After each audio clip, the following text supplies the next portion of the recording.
कल की क्लास में हमने स्वराज पार्टी तक के पार्ट को कवर कर लिया था। आज की क्लास में हम जो है झंडा सत्याग्रह से प्रारंभ करके सविनय अवज्ञा आंदोलन के पहले तक का पार्ट को कवर करने वाले हैं। इस पार्ट से जो है सब एकदम बेसिक पार्ट है। इस पार्ट से पेपर में क्वेश्चन जो है वन लाइनर टाइप के बनते रहते हैं। तो चलिए चालू करते हैं हम आज की क्लास। और सबसे पहले हम देखते हैं झंडा सत्याग्रह 1923। देखिए यहाँ पर जो झंडा सत्याग्रह का सबसे पहला जो कुछ बेसिक हमको जानना पड़ेगा।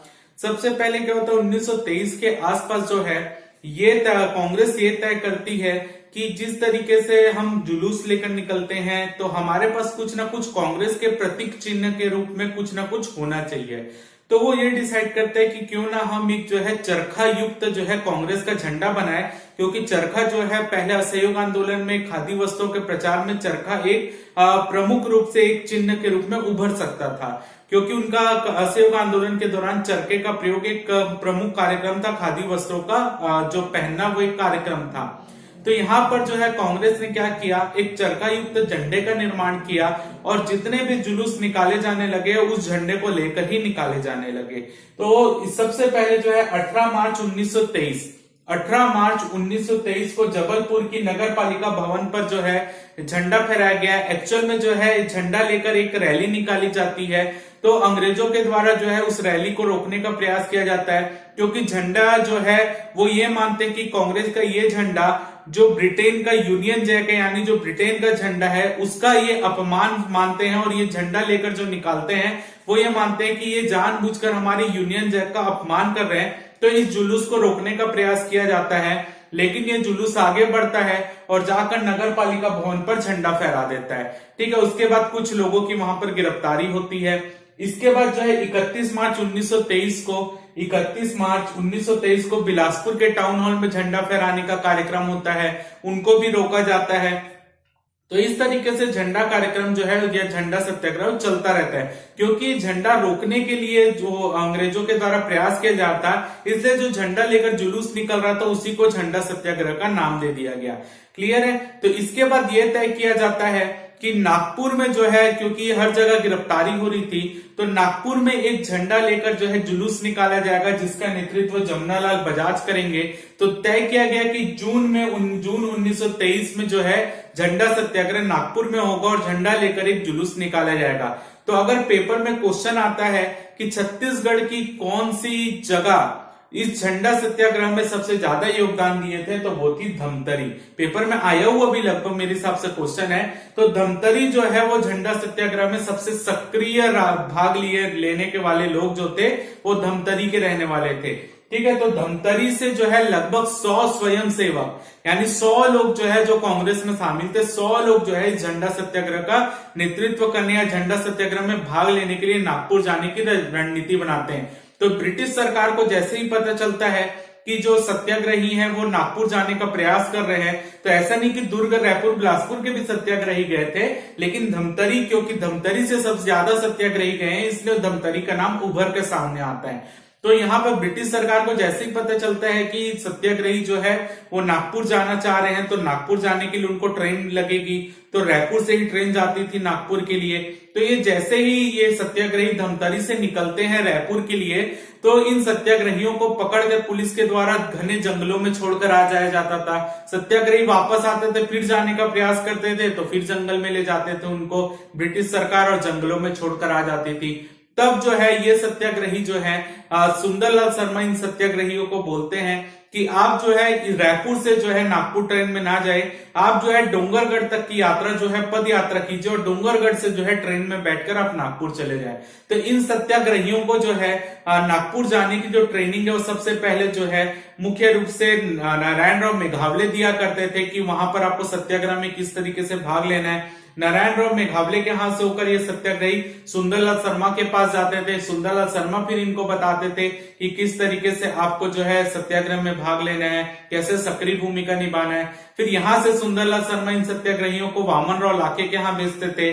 फिर वामनराव लाखे से भी ये सब चीज सीख कर जो है इन तीनों नेताओं की भागीदारी से जो है ये मुख्य रूप से ये सत्याग्रही झंडा सत्याग्रह में भाग लेने नागपुर जा पाते हैं। तो कौन कौन सत्याग्रही जो है नागपुर के झंडा सत्याग्रह में भाग लेने गए थे? गिरधारी लाल तिवारी, फिर है नौहर सिंह यदु।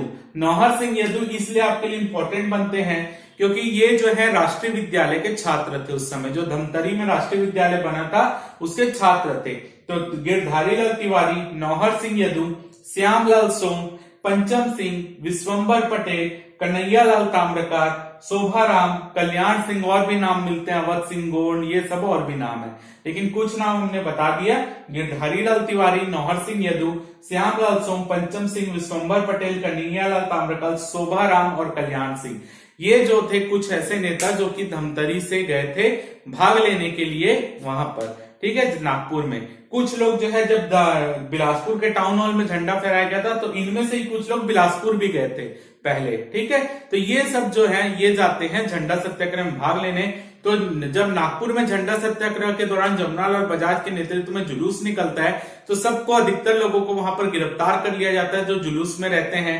बाद में जो है नागपुर के जो वहां गवर्नर रहते हैं उनकी, या आप बोल सकते हैं मध्य प्रांत के जो गवर्नर रहते हैं उनकी, और विट्ठल भाई दिनकर या विट्ठल भाई पटेल जो रहते हैं उनके मध्य सुलह हो जाती है और अंत में जो है अलाउ कर दिया जाता है कि ये जो है झंडा लेकर जुलूस में निकल सकते हैं। तो विट्ठल भाई पटेल की सुलह के बाद जो है ये झंडा सत्याग्रह को जो है रद्द कर दिया जाता है और ये झंडा सत्याग्रह एक प्रकार का सफल सत्याग्रह रहता है। तो अपने लिए बस जो इंपॉर्टेंट है कि कौन सी तहसील के लोग ज्यादा गए थे, तो धमतरी तहसील, लगभग 100 लोग इसमें शामिल होने गए थे। क्लियर है। अगला हम देखते हैं काकीनाडा अधिवेशन 1923। तो काकीनाडा अधिवेशन जो इसलिए इंपॉर्टेंट है क्योंकि काकीनाडा आंध्र प्रदेश के क्षेत्र में पड़ता है और उस समय जो है आंध्र प्रदेश जाने के लिए जो हमारे यहाँ के लोग गए थे सत्याग्रही, वो क्या कांग्रेसी जो गए थे वो बस्तर के घने जंगलों से होकर गुजरे थे। तो पेपर में यह क्वेश्चन आता है कि कौन से अधिवेशन में यहाँ के सत्याग्रही या कांग्रेसी जो है वो बस्तर के घने जंगलों से होते हुए काकीनाडा गए थे, बस्तर के घने जंगलों से होते हुए कांग्रेस के अधिवेशन में भाग लेने गए थे। तो कौन सा कांग्रेस अधिवेशन था? तो काकीनाडा अधिवेशन 1923। ठीक है, तो काकीनाडा अधिवेशन बस्तर के घने जंगलों से होते हुए काकीनाडा की यात्रा किए थे। अब यहाँ पर क्या था, इस अधिवेशन की अध्यक्षता जो करते हैं मौलाना मोहम्मद अली। मौलाना मोहम्मद अली जो है कांग्रेस के इस अधिवेशन की अध्यक्षता करते हैं। यहाँ पर क्या होता है, जो धमतरी के प्रमुख नेता रहते हैं वो ये डिसाइड करते हैं कि बस्तर के घने जंगल जो है या बस्तर के रहने वाले जो आदिवासी हैं या बस्तर के रहने वाले जो लोग हैं वो अभी तक राष्ट्रीय आंदोलन से अछूते हैं, तो क्यों ना हम जो है बस्तर से होते हुए अपने काकीनाडा की पद यात्रा करते हैं और रास्ते में हम जो है रोज जो है 15 से 20 मील की यात्रा रोज करेंगे और जहां पर हम पड़ाव डालेंगे, रुकेंगे रात को, वहां पर आसपास की जनता को एकत्रित करेंगे और उनको कांग्रेस के इस अभियान के बारे में बताएंगे, कांग्रेस के राष्ट्रीय आंदोलन के बारे में बताएंगे। और जो हमारे बड़े नेता हैं, जैसे वहां के बड़े नेताओं से महात्मा गांधी थे, मोतीलाल नेहरू थे, चित्तरंजन दास थे, इन सब की ये फोटो जो है अपने पास रखे थे और इन सब की फोटो जो है वहां के लोगों को दिखाते थे और उनको राष्ट्रीय आंदोलन से जोड़ने का प्रयास करते थे। तो काकीनाडा अधिवेशन इसलिए इंपॉर्टेंट है क्योंकि जो धमतरी के सत्याग्रही गए थे इस अधिवेशन भाग लेने, वो बस्तर के घने जंगलों से होते हुए उनको राष्ट्रीय आंदोलन से प्रेरित करने के लिए जंगलों से होते हुए काकीनाडा पहुंचे थे और उन वहां के लोगों को राष्ट्रीय आंदोलन से जोड़ने का प्रयास किया था। ठीक है, तो यहाँ पर जो है धमतरी से एक जत्था जो है वो निकलता है काकीनाडा की ओर, जिसका नेतृत्व करते हैं नारायण राव मेघावाले। तो नारायण राव मेघावाले जो है वो उनके द्वारा नेतृत्व किया जाता है। जो धमतरी से दल जाता है इस अधिवेशन में भाग लेने के लिए। और कौन कौन गए थे इस अधिवेशन में? सुंदरलाल शर्मा, गिरधारी लाल तिवारी, श्यामलाल सोम, रामजी लाल सोनी, लगभग 100 लोग जाते हैं इस जत्थे में। क्लियर है, लेकिन इसका नेतृत्व कौन करता है? नारायण राव मेघावाले।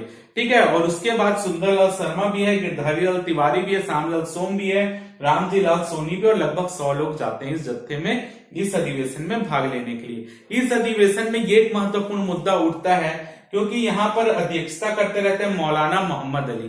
तो मौलाना मोहम्मद अली जो है इस अधिवेशन में अछूतोद्धार के लिए जो है एक भाषण देते हैं, अछूतोद्धार के उद्देश्य से भाषण देते हैं, क्योंकि यहाँ पर एक जो यहाँ पे अध्यक्ष मुस्लिम है और वो हिंदुओं में अछूतोद्धार के लिए भाषण दे रहा है। तो यहाँ पर जो है हिंदू मुस्लिम विवाद उत्पन्न हो जाता है और यहाँ पर अछूतोद्धार के संबंधित मुद्दे भी सामने आ जाते हैं।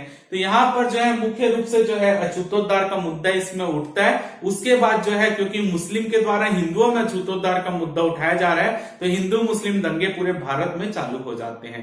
तो इसलिए ये इंपॉर्टेंट है। और यहाँ पर एक चीज और बताना चाहूंगा कि जो यहाँ पर एक दल गया था धमतरी के लिए, तो उस दल में नथुजी जगताप और जो है छोटेलाल श्रीवास्तव शामिल नहीं थे, क्योंकि जो जब ये दल जा रहा था तो इनके द्वारा इस दल के जो कौन कौन इसमें सत्याग्रही जाएंगे इस अधिवेशन में भाग लेने, तो एक सार्वजनिक सभा होती है जिसमें ये डिसाइड किया जाता है कि कौन कौन इस सत्याग्रह में भाग लेने जाएंगे। तो नथुजी जगताप और छोटेलाल श्रीवास्तव सत्याग्रह में अधिवेशन में भाग लेने नहीं जाते, बल्कि जब ये जाते रहते हैं तो उनका स्वागत करते हैं, उनका अभिनंदन करते हैं सत्याग्रह में शामिल होने के लिए। ठीक है, तो छोटेलाल श्रीवास्तव नथुजी जगताप इस अधिवेशन में भाग नहीं लेते। कई बार हम फ्लो में क्योंकि इनका नाम ही हर जगह आता है तो हम गलत ना लगा दें, इसलिए मैं आपको बता रहा हूं कि छोटेलाल श्रीवास्तव नथुजी जगताप इस अधिवेशन में भाग नहीं लेते, बल्कि जब ये दल जाते रहते तो उनका स्वागत करते हैं। ठीक, अगला हम यहाँ पर देखते हैं सतनामी आश्रम 1924 रायपुर।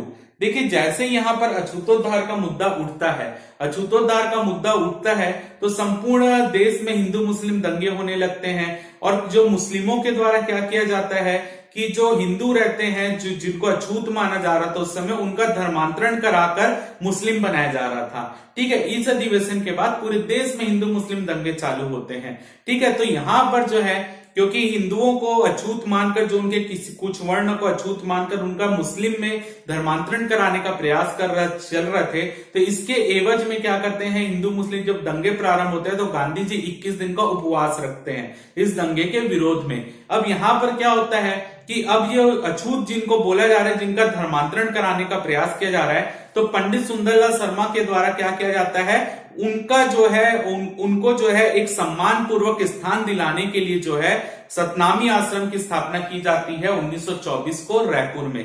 ठीक है, ताकि जो है जो हिंदुओं के अंतर्गत वर्ण व्यवस्था मौजूद है और कई जो कट्टर हिंदू है वो ये जो मुख्य रूप से अछूत मान रहे थे कुछ लोगों को, तो वो जो है वो ना करें। और अब पंडित सुंदरलाल शर्मा स्वयं ब्राह्मण होते हुए क्या करते हैं, उन अछूतों को जो माना जा रहा है उनको सम्मान पूर्वक स्थान दिलाने के लिए यहाँ पर सतनामी आश्रम की स्थापना करते हैं 1924 रायपुर में। इस सतनामी आश्रम की स्थापना में उनकी मदद करते हैं ठाकुर प्यारेलाल सिंह और घनश्याम सिंह गुप्त।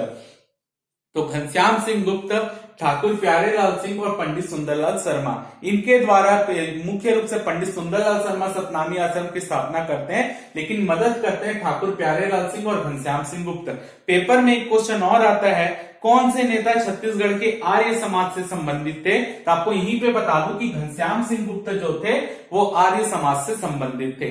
ये भी कभी कभी पेपर में आता है तो आप इसका ध्यान रखिएगा। क्लियर है? अब यहाँ पर पंडित सुंदरलाल शर्मा जो है एक कोशिश करते हैं और एक प्रस्ताव लाते हैं अपने आश्रम के अंतर्गत कि हम क्यों ना हम सतनामियों को जो है और जो जिनको मुख्य रूप से वहां पर अछूत मान रहे हैं, अन्य जातियां भी है, उनको जनेऊ धारण करवाएं। ठीक है, साथ ही साथ जो है उनको आंगन में तुलसी का पौधा लगाने के लिए बोले, जो हिंदुओं के अंतर्गत आता है। उस तुलसी के जो पौधे हैं उसकी पूजा करने का अधिकार दें। तो यहाँ पर सभी प्रस्ताव पारित होते हैं और यहाँ पर अधिकार दिलवाने का प्रयास करते हैं पंडित सुंदरलाल शर्मा कि सभी जो जिनको भी अछूत बोला जा रहा है उनको भी ये अधिकार है हिंदुओं के अंतर्गत, शास्त्रों के अंतर्गत, कि आप जो है तुलसी का पौधा लगाएं आंगन में, उसकी पूजा करें, आप जनेऊ धारण करें, क्योंकि आप भी हिंदू हैं, आपको भी ये अधिकार प्राप्त है। ठीक है, तो यहाँ पर जो है पंडित सुंदरलाल शर्मा और क्या करते हैं, जो भी जिनको भी अछूत माना जा रहा था उस समय उनके घर जाते थे, उनके घर में जाकर दुग्धाहार करते थे, यानी दूध भी पीते थे, ताकि ये संदेश जाए कि जो हिंदुओं के अंतर्गत जो वर्ण बटे हुए सब एक ही हैं, कोई अलग अलग नहीं है। तो इस संदेश देने के लिए जो है वो ये करते थे, जिसके कारण उनका जो कट्टर हिंदुओं थे वो विरोध भी करते थे पंडित सुंदरलाल शर्मा का, लेकिन पंडित सुंदरलाल शर्मा अपने कार्यों में अडिग रहे और वो जो है अछूतोद्धार के उद्देश्य से कार्य करते रहे। ठीक है, तो ये सतनामी आश्रम 1924 रायपुर, ये इंपॉर्टेंट है। इसी बीच क्या होता है, दुर्ग जिला राजनीतिक सम्मेलन होता है मार्च 1924 को। दुर्ग जिले में राजनीतिक सम्मेलन का आयोजन होता है मार्च 1924 को। तो इस अधिवेशन की अध्यक्षता करते हैं पंडित सुंदरलाल शर्मा, और इस अधिवेशन को यहां पर करवाने का श्रेय जाता है घनश्याम सिंह गुप्त को। दुर्ग में है तो घनश्याम सिंह गुप्त का कहीं ना कहीं भागीदारी आएगा। अध्यक्षता करते हैं यानी सभापति रहते हैं पंडित सुंदरलाल शर्मा। अब ये अधिवेशन हम इसलिए पढ़ रहे हैं, सम्मेलन इसलिए पढ़ रहे हैं क्योंकि यहाँ जैसे कि 1922 में रायपुर में होता है कि टिकट रखी जाती है अंदर जाने के लिए, इस सम्मेलन के लिए भी अंदर जाने के लिए टिकट रखी जाती है। तो यहाँ पर भी ब्रिटिश अधिकारी फ्री में जाने की कोशिश करते हैं, तो यहाँ पर भी वही प्रॉब्लम आती है जो 1922 में आई थी। बस आपको इतना ध्यान रखना है। तो अंत में जो है प्रवेश पास को लेकर विवाद होता है और ब्रिटिश अधिकारी फिर टिकट लेकर ही अंदर जाते हैं, और कुछ इंपॉर्टेंट नहीं है। लेकिन यहाँ पर एक चीज उत्पन्न होती है इस अधिवेशन में, ये चीजें सामने आती है, जैसे कि मैंने आपको कल की क्लास में भी बताया था, उस समय जो है भारत में द्वैत शासन चल रहा था, प्रांतों में भी द्वैत शासन चल रहा था। दो तरीके के विषय होते थे, एक होते थे आरक्षित विषय और एक होते थे हस्तांतरित विषय।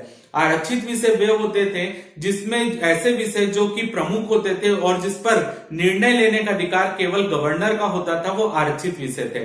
और हस्तांतरित विषय ऐसे थे जिस पर चर्चा करना के अधिकार विधान परिषद का होता था, और उस विषय पर कानून बनाने का अधिकार भी विधान परिषद का होता था। लेकिन विधान परिषद अगर उसको पारित कर देती, उस विषय से संबंधित किसी अधिनियम बना देती है, तो उस पर भी अंतिम साइन जो होता था वो गवर्नर का ही होता था।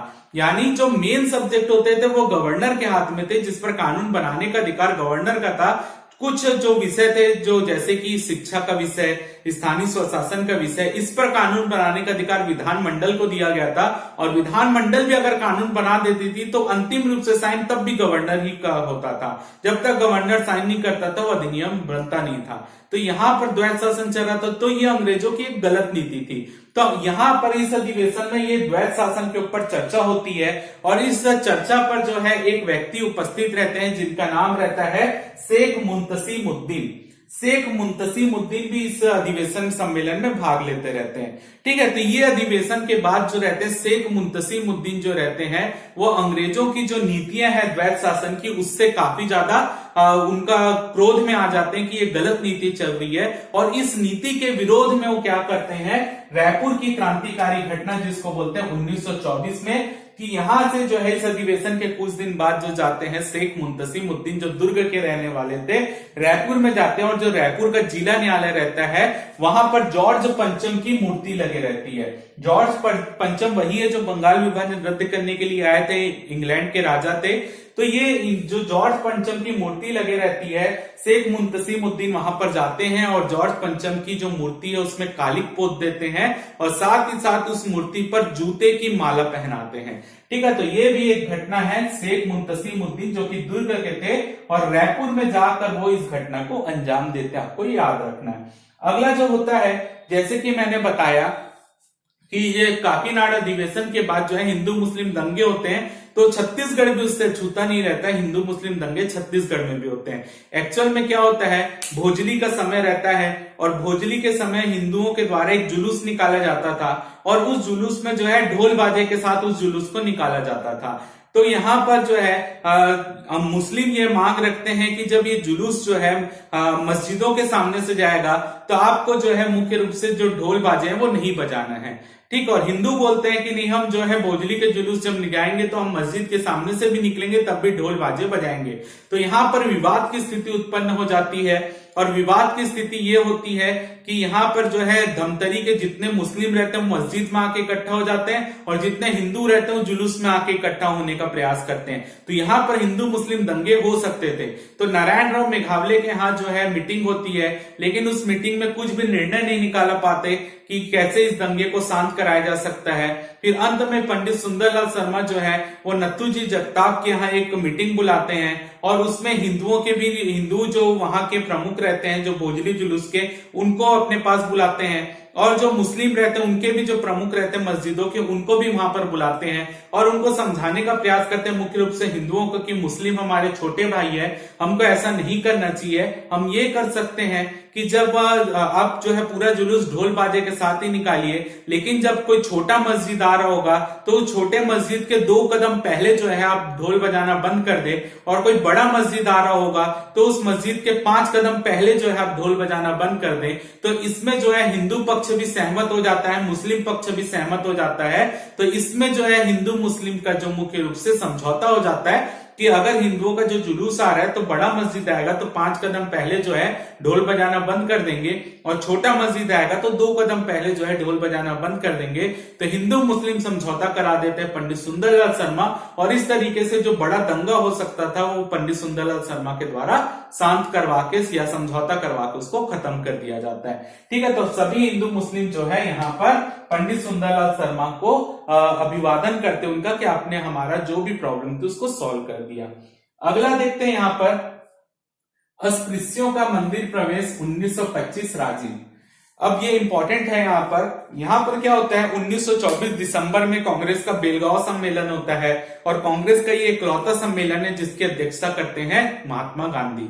क्लियर है, तो कांग्रेस का बेलगांव सम्मेलन 1924 में होता है। यहाँ पर महात्मा गांधी की अध्यक्षता में यह सम्मेलन होता है। यहाँ पर महात्मा गांधी जो है मुख्य रूप से हिंदू मुस्लिम दंगों के विषय में बात करते हैं, अछूतोद्धार के विषय में बात करते हैं, और साथ ही क्योंकि अछूतोद्धार का मुद्दा 1923 में भी उठा था, संपूर्ण देश में दंगे पैदा हो रहे थे। ठीक है, तो और खादी वस्त्रों का प्रयोग करना, ये 3 कुछ मुद्दों पर जो है महात्मा गांधी अपनी राय रखते हैं और कुछ प्रस्ताव पारित होते हैं। तो इसके बाद जो है इस अधिवेशन में, बेलगांव अधिवेशन के बाद गांधी जी क्या करते हैं कि मार्च 1925 में गांधी जी जो है उस समय अछूत कही जाने वाली जातियों को लेकर क्या करते हैं, त्रावणकोर के वायकोम गांव में स्थित महादेव मंदिर पर जो है अछूतों का प्रवेश करवा देते हैं। ठीक है, तो इससे जो है जो मुख्य रूप से इसकी लहर पूरे देश में फैलती है कि अछूतों को मंदिर प्रवेश कराया जा रहा है, तो उससे छत्तीसगढ़ भी अछूता नहीं रहता। और 8 नवंबर 1925, ठीक है, ये तो बात चलते रहती है, अक्टूबर में ही पंडित सुंदरलाल शर्मा डिसाइड कर लेते हैं कि वो भी अछूतों को जो है, जो आप अछूत कह रहे हैं, उनको भी मंदिर प्रवेश कराए जाएंगे।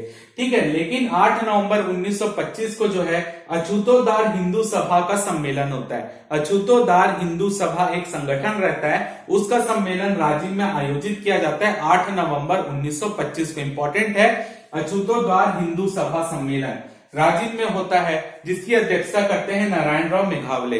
नारायणराव मेघावले जो रहते हैं इसकी अध्यक्षता करते हैं। और इम्पोर्टेंट चीज ये है कि इस सम्मेलन में भाग लेने के लिए जो है बड़े बड़े जो संत रहते हैं, बड़े बड़े जो धर्म गुरु रहते हैं, उन सबको यहाँ पर इस सम्मेलन में भाग लेने के लिए बुलाया जाता है। तो इस सम्मेलन में जो है नारायणराव मेघावले के सभापति में यह सम्मेलन प्रारंभ होता है। यहाँ पर जो है सुंदरलाल शर्मा एक प्रश्न रखते हैं सबके सामने। वो प्रश्न रहता है कि अस्पृश्य को शास्त्र के अनुरूप मंदिर प्रवेश क्यों ना कराया जाए, यानी क्यों ना हम अस्पृश्य जिनको हम बोल रहे हैं वो भी तो हिंदुओं के अंतर्गत आ रहे हैं, तो उनको भी शास्त्र के अनुरूप मंदिर में जाने का मुख्य रूप से उनका मंदिर में जाने का अधिकार है, तो क्यों ना हम उनको भी मंदिर प्रवेश कराएं। तो इस अधिवेशन में जितने भी धर्म गुरु रहते हैं सब आपस में चर्चा करते हैं, संत रहते हैं आपस में चर्चा करते हैं, और ये डिसाइड कर दिया जाता है यहाँ पर कि मतलब सर्वसम्मति से डिसाइड होता है कि जो अस्पृश्य जिनको हम बोल रहे हैं उनको भी मंदिर जाने का हक है।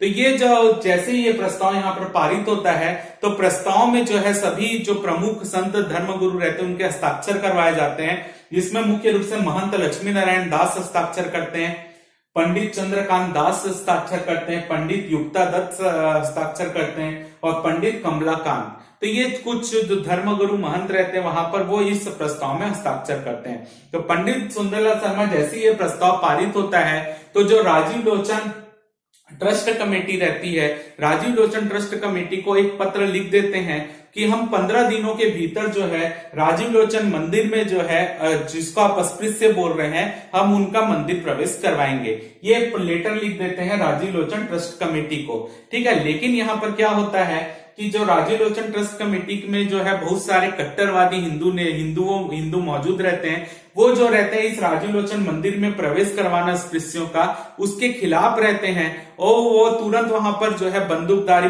पुलिस जो रहती है उनको बुला लेते हैं, और कट्टर हिंदूवादी जो वहां रहते हैं वो इस मंदिर के बाहर आकर खड़ा होना प्रारंभ हो जाते हैं। वो विरोध करते हैं अस्पृश्यों को इस मंदिर प्रवेश का।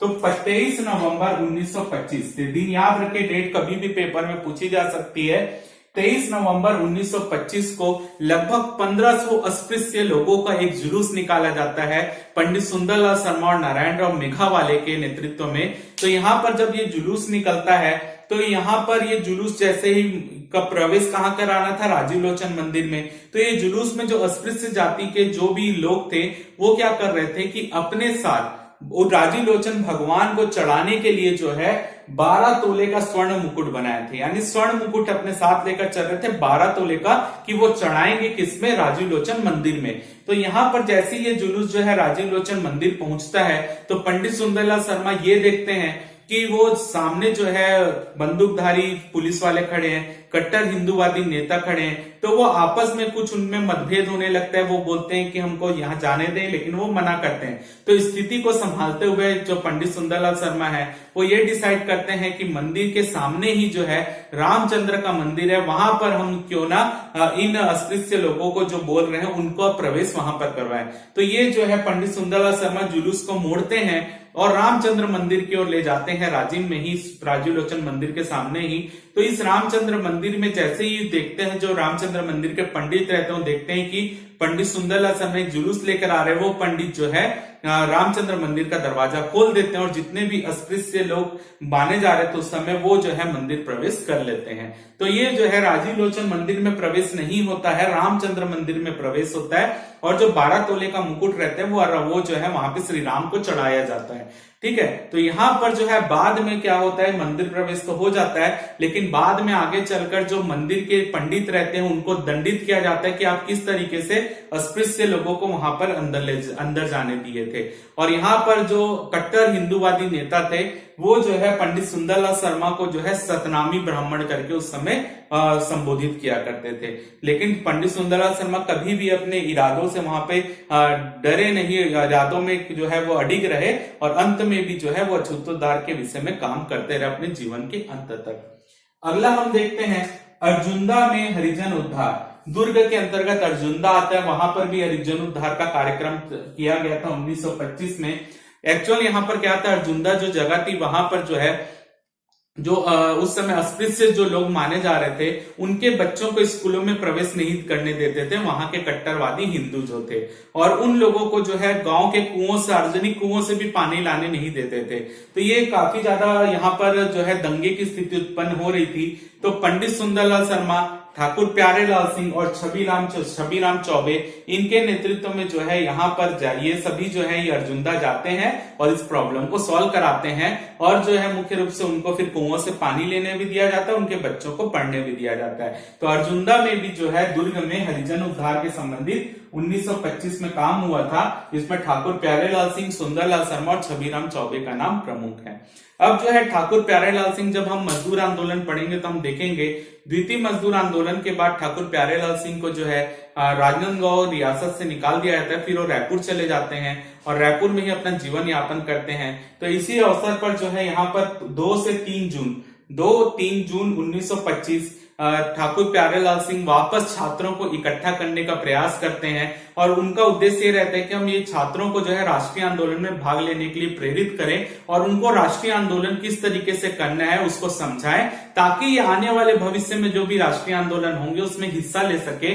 इसी के लिए 2-3 जून 1925, 2 तारीख को और 3 तारीख जून 1925 को छात्र संगठन का एक सम्मेलन आयोजित किया जाता है रायपुर में, जिसकी अध्यक्षता करते हैं ठाकुर प्यारेलाल सिंह। तो ठाकुर प्यारेलाल सिंह की अध्यक्षता में छात्र संगठन का सम्मेलन होता है और 2-3 जून 1925 को इसमें जो है ठाकुर प्यारेलाल सिंह जो है छात्रों को संबोधित करते हैं और उनको राष्ट्रीय आंदोलन कार्यक्रम के बारे में समझाते हैं और उनको राष्ट्रीय आंदोलन के लिए प्रेरित करते हैं। और इसमें से ही कई छात्र आगे चलकर सविनय अवज्ञा आंदोलन के समय जो है एक प्रमुख भूमिका निभाएंगे, वानर सेना में भी शामिल होंगे। ये सब चीज हम आगे आने वाले वीडियो में पढ़ेंगे। तो यहां तक हमने पार्ट कवर कर लिया है। आप जब तक इसका स्क्रीनशॉट लीजिए, फिर हम इस क्लास को आगे बढ़ाते हैं।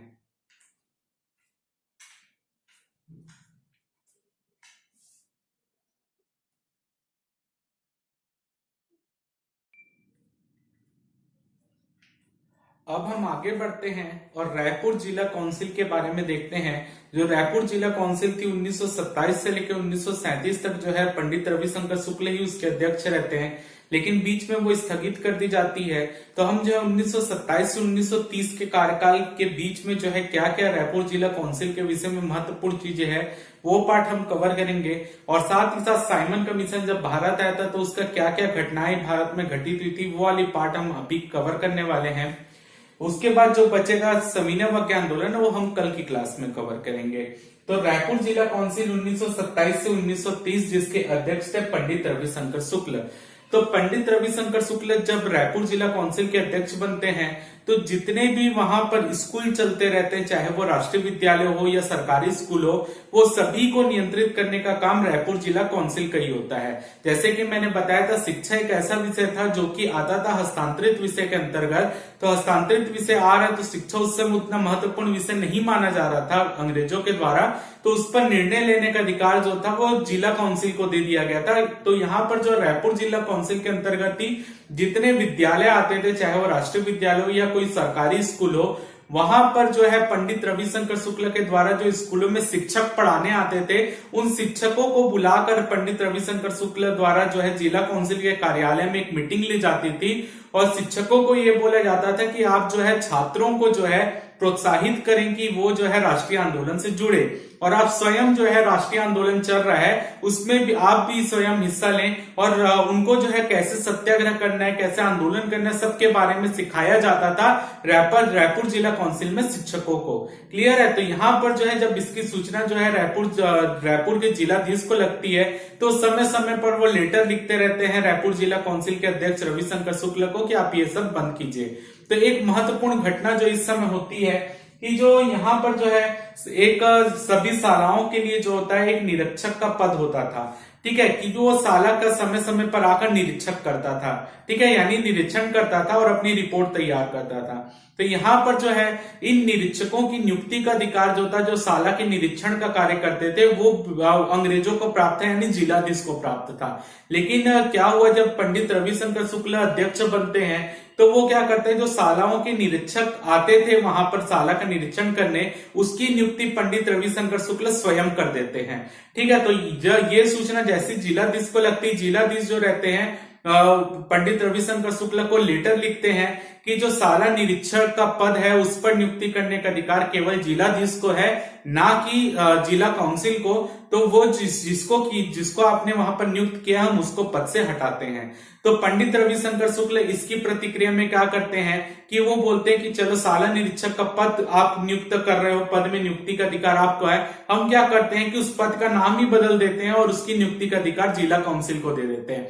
तो जो शाला निरीक्षक का पद था उस निरीक्षक का नाम बदल कर दिया गया, उस पद का नाम व्यायाम शिक्षक। और व्यायाम शिक्षक, और इसके एवज में रायपुर जिला काउंसिल में एक प्रस्ताव पारित हो गया कि उस पद का नाम अब व्यायाम शिक्षक है और उस पद पर नियुक्ति करने का अधिकार जिला काउंसिल को है। तो जो व्यायाम शिक्षक के रूप में नियुक्त किए गए व्यक्ति तो उनका नाम था खूबचंद बघेल।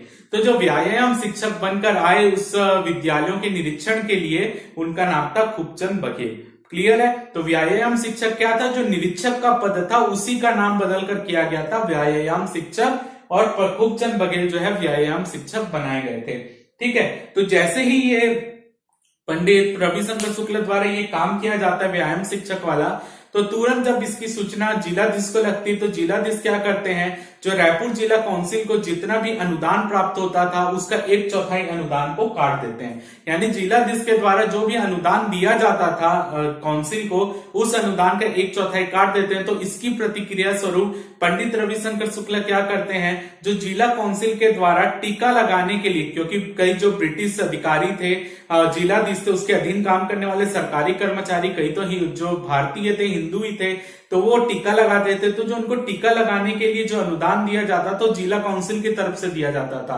तो रविशंकर शुक्ल क्या करते हैं, इसकी प्रतिक्रिया में जो रायपुर जिला काउंसिल के द्वारा टीका लगाने के लिए पैसे दिए जाते थे, अनुदान दिया जाता था ब्रिटिश सरकार को, उस टीका लगाने वाले अनुदान को खत्म कर दिया। तो इससे जो है ब्रिटिश सरकार जो है वो काफी बौखला जाती है और वो 26 अप्रैल 1930 को 26 अप्रैल 1930 को रायपुर जिला काउंसिल को भंग कर देती है और वहां पर फिर से चुनाव करवा देती है। ठीक है, यानी 26 अप्रैल 1930 को रायपुर जिला काउंसिल भंग हो जाती है और वहां पे दोबारा चुनाव होते हैं। दोबारा चुनाव होते हैं तो जो सेम जिला काउंसिल पहले थी वही चुनकर वापस आ जाती है। तो इससे ब्रिटिश सरकार को और धक्का लगता है, जिसके कारण जो है 11 नवंबर 1930 को जो है ब्रिटिश सरकार के द्वारा रायपुर जिला काउंसिल को 3 साल के लिए स्थगित कर दिया जाता है। ठीक है, तो 11 नवंबर 1930 को 3 वर्षों के लिए रायपुर जिला काउंसिल स्थगित हो जाती है। और क्योंकि यहां पर जब जिला काउंसिल दोबारा चुनकर आती तो रविशंकर शुक्ल ही उसके अध्यक्ष बनते हैं। ठीक है, तो ब्रिटिश सरकार बौखलाकर जो है 11 नवंबर 1930 को 3 वर्ष के लिए जो है स्थगित कर देती है रायपुर जिला काउंसिल को। अब इस रायपुर जिला काउंसिल के मध्य में जो 3 साल चले हैं उसमें कुछ और महत्वपूर्ण घटनाएं हैं, वो हम देख लेते हैं कि रायपुर जिला काउंसिल एक प्रस्ताव पारित करती है और उस प्रस्ताव के तहत जो है जितने भी छात्र रहते हैं जो स्कूलों में पढ़ते हैं उनको प्रातः रोज प्रभात फेरी निकालने का एक प्रस्ताव पारित होता है। और साथ ही साथ जो है यहाँ पर जब स्कूल में कोई भी महत्वपूर्ण जैसे अध्यापन रोज पढ़ने जा रहे हैं तो रोज पढ़ने जाते थे तो पढ़ाई चालू होने से पहले जो है वहां पर रोज जो है वंदे मातरम गीत गाया जाता था और झंडा वंदना के गीत भी गाए जाते थे, यानी झंडारोहण का कार्यक्रम होता था और उसमें भी गीत गाया जाता था। ठीक है, यह प्रस्ताव रायपुर जिला काउंसिल ने पहले से पारित करके रखा था। तो जब सुबेरे प्रभात फेरी निकलती थी, जो स्कूलों में छात्र पढ़ते उनके द्वारा सुबेरे प्रभात फेरी निकाली जाती थी, तो उस प्रभात फेरी जो निकलती थी उसमें एक कविता पढ़ी जाती थी नारे के रूप में। वो कविता थी, वो देख लेते हैं। माता के सच्चे सपूतों की आज कसौटी होना है, देखे कौन निकलता पीतल कौन निकलता सोना है, उतरेगा आज जो समर में वही वीर है मर्दाना, रणभेरी बच उठी वीरवर पहनो केसरिया बाना। ये रचना जो है आपको पेपर में इस तरीके से तो नहीं पूछा जाएगा, लेकिन ये एक इंपॉर्टेंट चीज ये है कि ये कविता जो है उसने वो लिखा कौन था। आपको हो सकता है कि कविता की 2 पंक्ति दे दें और पूछे कि जो है जो रायपुर जिला काउंसिल के अंतर्गत स्कूल आते थे वहां की जो प्रभात फेरी निकलती थी तो उसमें जो कविता पढ़ी जाती थी नीचे दी गई है, वो लिखी किसके द्वारा गई थी। तो ये कविता जो पूरे राष्ट्रीय आंदोलन के दौरान गाई गई है, ये लिखी थी पंडित द्वारका प्रसाद मिश्र ने। ठीक है, और यह पंडित द्वारका प्रसाद मिश्र की ये कविता उन्होंने अपनी लोकमत जो पत्रिका थी उसमें प्रकाशित किया था। तो यहाँ पे 2-3 क्वेश्चन। पंडित द्वारका प्रसाद मिश्र ने कविता लिखी थी, प्रकाशित कहाँ हुआ था? लोकमत में प्रकाशित हुआ था। क्लियर है? तो ये कविता जो है प्रभात फेरी में जो बच्चे निकलते थे वो ये गा गा कर निकलते थे। अब यहाँ पर एक और घटना होती है कि झंडा वंदना और वंदे मातरम गाना, जैसे कि मैंने बताया स्कूलों की शुरुआत जब होती थी, कोई भी महत्वपूर्ण अगर कुछ मीटिंग होता था या जो स्कूल जाने पहले पढ़ाई के पहले से हम स्कूल में प्रार्थना चलती तो उस समय भी वंदे मातरम गाया जाता था और झंडा वंदना भी की जाती थी। ठीक है, या कोई महत्वपूर्ण अगर विशेष कार्यक्रम हो उसकी भी शुरुआत इसी से होती थी। तो यहाँ पर क्या होता है, जो ब्रिटिश गवर्नर रहते हैं जिनका नाम रहता है गावन जो रहते हैं एक बार जो है रायपुर के स्कूलों में जाते हैं और विशेष वहां पे एक कार्यक्रम आयोजित किया जाता है। तो जैसे कि कार्यक्रम की शुरुआत मैंने बताया कि वंदे मातरम गीत और झंडा वंदना से होती है, और क्योंकि विशेष अतिथि के रूप में गावन आए जो कि गवर्नर है तो उनकी भी वंदना जो होती है वहां पर क्या होता है, उस समय एक गीत गाया जाता है जिसका नाम रहता है गॉड सेव द किंग। ये जो है उस समय राष्ट्रीय गीत माना जाता था गवर्नर के स्वागत के लिए। ठीक है, तो यहाँ पर जो है गॉड सेव द किंग जब गाया जाता था तब जो गवर्नर होता था वो अपने स्थान पर खड़ा हो जाता था।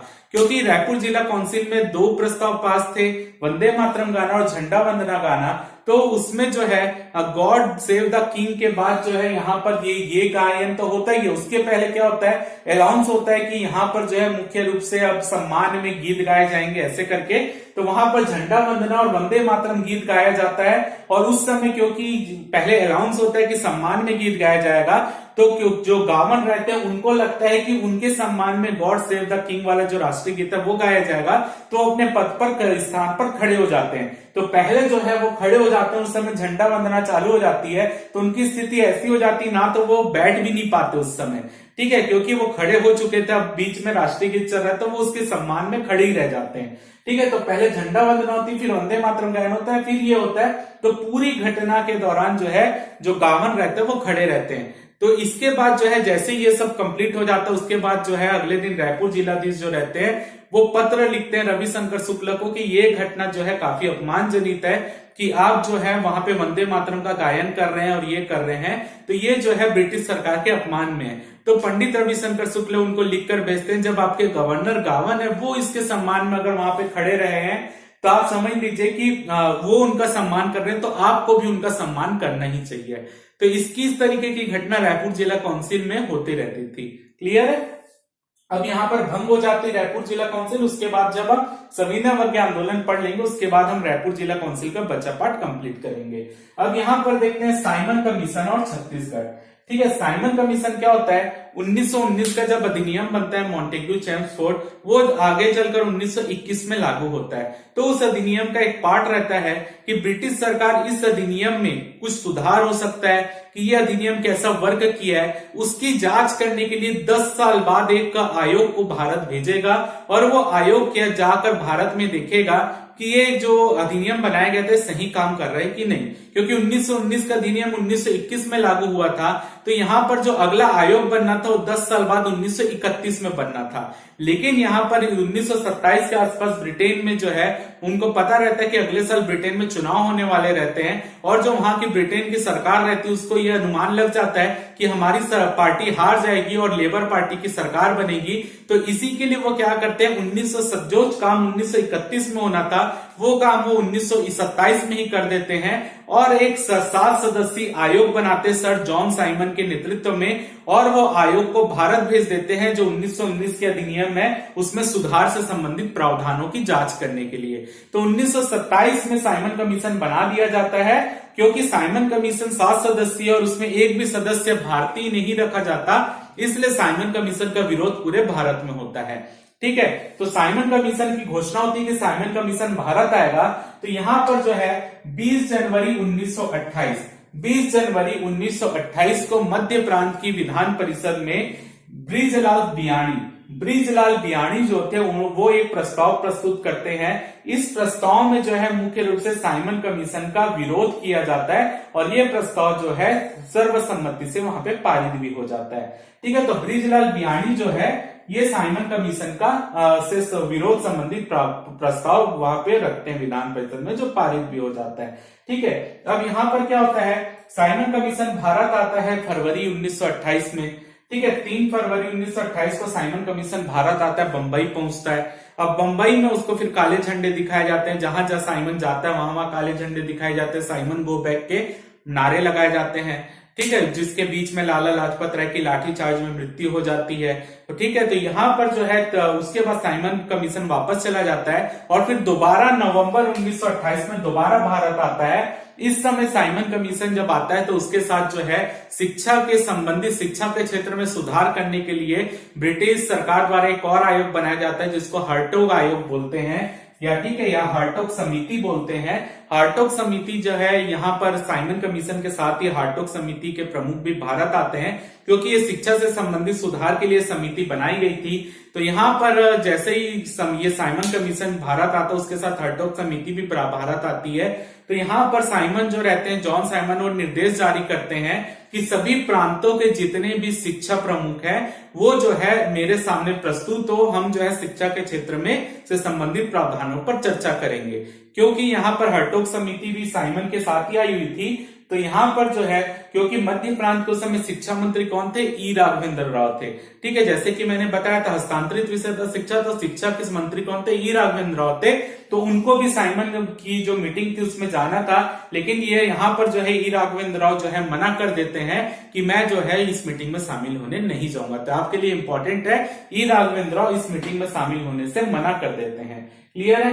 अब यहाँ पर क्या होता है, साइमन कमीशन जब लाला लाजपत राय की मृत्यु होती तो पूरे देश में जो है कई क्रांतिकारी गतिविधियां होती है, लाहौर षड्यंत्र केस ये सब हम पढ़ते हैं, भगत सिंह वाला, तो वो सब गतिविधियां इसमें होते रहती है। ठीक है, अब साइमन कमीशन जो है अपना पूरा जांच करने के बाद अपनी रिपोर्ट को बनाने के बाद जो है वापस इंग्लैंड चला जाता है और वहां पर चर्चा करने के बाद साइमन कमीशन की रिपोर्ट प्रकाशित होने वाली रहती है। ठीक है, थोड़ा सा हम इसको ब्रेक देते हैं और यहाँ पर कुछ फैक्चुअल चीजें पढ़ लेते हैं कि मध्य प्रांत युवक सम्मेलन 1929 में मध्य प्रांत में युवक सम्मेलन होता है नागपुर में। जिसके नेतृत्व करता रहता है सुभाष चंद्र बोस। ठीक है, मध्य प्रांत युवक सम्मेलन 1929 नागपुर में होता है, जिसके सभापति बनते हैं, इस सम्मेलन के अध्यक्ष रहते हैं सुभाष चंद्र बोस। ये इंपॉर्टेंट आपके लिए।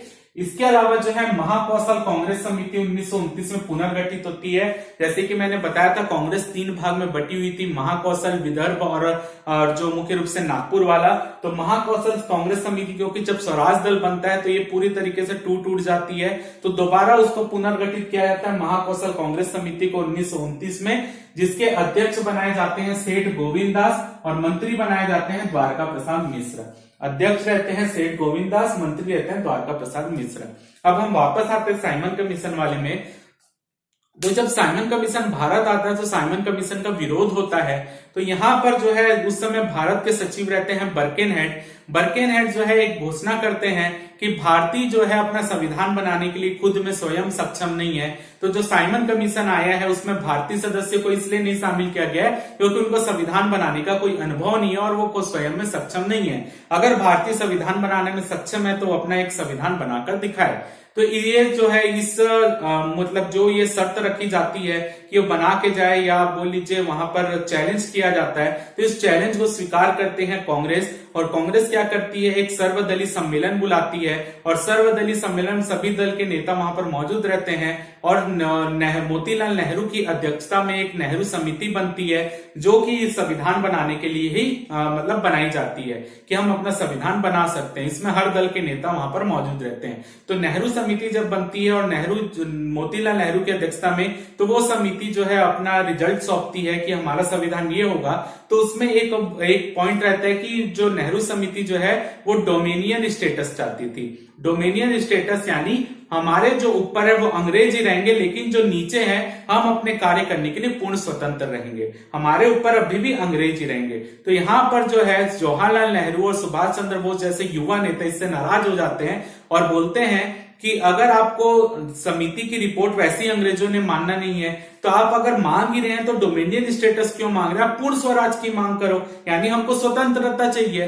तो यहाँ पर जो है जवाहरलाल नेहरू और जो मुख्य रूप से वहां पर सुभाष चंद्र बोस रहते हैं वो नाराज होकर निकल जाते हैं सम्मेलन से, जहां पर नेहरू रिपोर्ट रखी जाती है। लेकिन गांधी जी और मोतीलाल नेहरू अभी भी डोमिनियन स्टेटस की मांग करते रहते हैं, और उनको लगता है कि ये डोमिनियन स्टेटस जो है अंग्रेज हमको अभी दे देंगे। ठीक है, इसी बीच जो रहता है जो वायसराय लॉर्ड इरविन रहते हैं, वो जो है साइमन कमीशन की रिपोर्ट को पेश करते हैं और ये बोलते हैं कि इस रिपोर्ट पर चर्चा करने के लिए लंदन में जो है गोलमेज सम्मेलन बुलाया जाएगा। ठीक है, तो यहाँ पर ये मुख्य रूप से गोलमेज सम्मेलन की घोषणा तो ब्रिटिश जो प्रधानमंत्री बनते हैं लेबर पार्टी के रैमजे मैकडोनाल्ड वही कर देते हैं, और यहाँ पर इरविन बताते हैं कि वहां पर जो साइमन कमीशन की रिपोर्ट है उस पर चर्चा वहां पर होगी।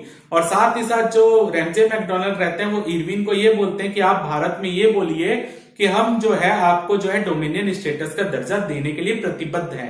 तब गांधी जी जो है वो जाते हैं लॉर्ड इरविन के पास मिलने के लिए और उनको बोलते हैं कि आप हमको लिख कर दीजिए कि हमको डोमिनियन स्टेटस का दर्जा दिया जाएगा।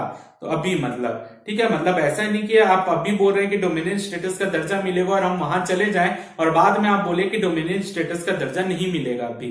तो ऐसा गांधी जी जो है डोमिनियन स्टेटस का दर्जा लॉर्ड इरविन से लिखवाने जाते हैं कि आप हमको यहाँ पर आप वचन दीजिए, लिख कर दीजिए कि आप करेंगे, डोमिनियन स्टेटस हमको मिलेगा। लॉर्ड इरविन लिख के देने से मना कर देते हैं। तब गांधी जी समझ जाते हैं कि ये हमको अभी भी जो है बेवकूफ बनाने का प्रयास कर रहे हैं। तो जो जवाहरलाल नेहरू और सुभाष चंद्र बोस जो गुस्सा होकर चले गए रहते हैं, उनको जो है वापस बुलाया जाता है कांग्रेस में, और यहाँ पर जो है लाहौर में कांग्रेस का अधिवेशन होता है। दिसंबर 1929 लाहौर अधिवेशन होता है, और जहां पे अभी तक मांग की जाती है डोमिनियन स्टेटस की, वो मांग परिवर्तित कर दी जाती है पूर्ण स्वराज की। यानी जो कांग्रेस का लाहौर अधिवेशन होता है 1929 में, वहां अध्यक्षता करते हैं जवाहरलाल नेहरू, और यहाँ पर कांग्रेस अपना लक्ष्य रखती पूर्ण स्वराज यानी स्वतंत्रता मांगती है। और यहाँ पर एक दिन तय कर दिया जाता है कि 26 जनवरी 1930 को पूरे भारत में जो है प्रथम स्वाधीनता दिवस मनाया जाएगा। ठीक है, तो 26 जनवरी 1930 का दिन तय कर दिया जाता है। और यहाँ पर जो है इस अधिवेशन में कौन कौन छत्तीसगढ़ से भाग लेने गए थे? रविशंकर शुक्ल, घनश्याम सिंह गुप्ता, अमर सिंह सहगल, शिव दुलारे मिश्र और गजाधर साहू। तो जो लाहौर अधिवेशन हुआ तो उसमें शामिल थे रविशंकर शुक्ल, घनश्याम सिंह गुप्त, अमर सिंह सहगल, शिव दुलारे मिश्रा और गजाधर साहू। अभी इस अधिवेशन में ये भाग लेकर आते हैं और ये आकर अपने अपने क्षेत्रों में जो है 26 जनवरी 1930 को झंडा भी फहराते हैं। फिर उसके बाद जो है गांधी जी जो है इस समय अपनी 11 सूत्री मांग लॉर्ड इरविन के सामने रखते हैं कि आप मेरी इस 11 सूत्री मांग को मान लीजिए, अगर आप नहीं मानेंगे तो हम पूरे भारत में जो है सविनय अवज्ञा आंदोलन प्रारंभ करेंगे। तो यहाँ पर जो है लॉर्ड इरविन गांधी जी की बातों पर ध्यान नहीं देते और उनकी मांग पर कोई भी अपना प्रतिक्रिया नहीं देते, जिसके बाद गांधी जी पूरे भारत में चालू करते हैं सविनय अवज्ञा आंदोलन। तो जो सविनय अवज्ञा आंदोलन वाला पार्ट है वो हम कल की क्लास में कवर करेंगे। तो आज हमने सविनय अवज्ञा आंदोलन चालू किस तरीके से होगा उसकी आप बोल सकते हैं पृष्ठभूमि हमने पढ़ लिया कि सविनय अवज्ञा आंदोलन क्यों चालू हो रहा है। अब अगली क्लास में जब हम मिलेंगे तो हम सविनय अवज्ञा आंदोलन को पूरे डिटेल के साथ कवर करेंगे। तो फिलहाल आज की क्लास में इतना ही है, मिलते हैं अगली क्लास में। आप इसका स्क्रीनशॉट ले लीजिए।